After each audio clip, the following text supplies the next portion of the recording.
chain rule for functions to a power. Now, some really interesting stuff that happens from using the chain rule from the previous example is we actually can just find a shortcut. Okay, so if you have a look at, say for instance, this function here, y is equal to 2x take 3 all to the 4, what's our final answer? It comes out as 8, okay, and I'll just highlight it here, 8 times 2x take 3 all cubed. So what's happening to the power? You take off 1, the 2x take 3 seems to stay there, and you may notice the 8 at the front, okay? Now we're going to find a shortcut to go straight from that question to the gradient function, the answer, and it actually uses the properties of the chain rule we've just used. It's like a pattern. And here it is, okay?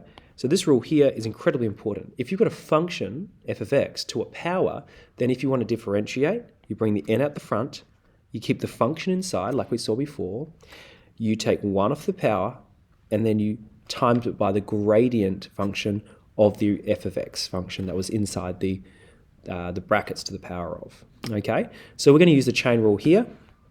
So first thing, this bit here is our f of x. This bit here is our n. Okay, now if we want to differentiate dy by dx, let's have a look what we're meant to do. You bring the n down. Okay, so the 3 comes down. Then you keep your f of x function, right? That's this bit here. Then you take 1 off the power. So that's going to be to the power of 2. And now you times by the gradient function. So what's the derivative of that function inside? We can see the derivative of that is just going to be 2. Now we need to simplify. 3 times 2 is 6, lots of 7 plus 2x all squared.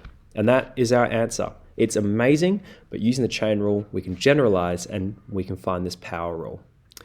Lovely. Now, I'm going to have a go at b as well, then I want you to have a go at the your turns. So here we go.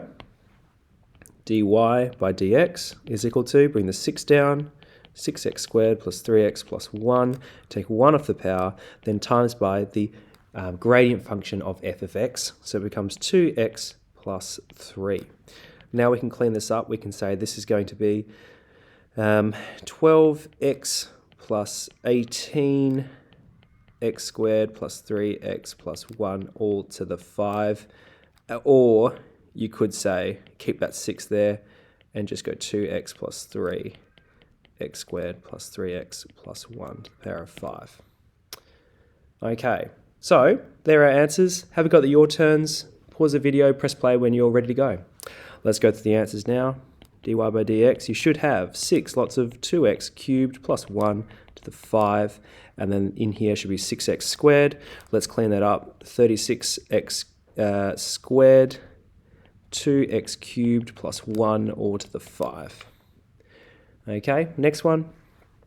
dy by dx is equal to, bring the 4 down, x squared, take 2x, take 3, take 1 off the power, times by the gradient function, and then we could write it like this. X squared, take 2x, take 3, all cubed, and we can expand that first bracket like this. And there we go, there's our answers. Okay, now what we'll do is we'll keep going. Now this one here needs a bit more work.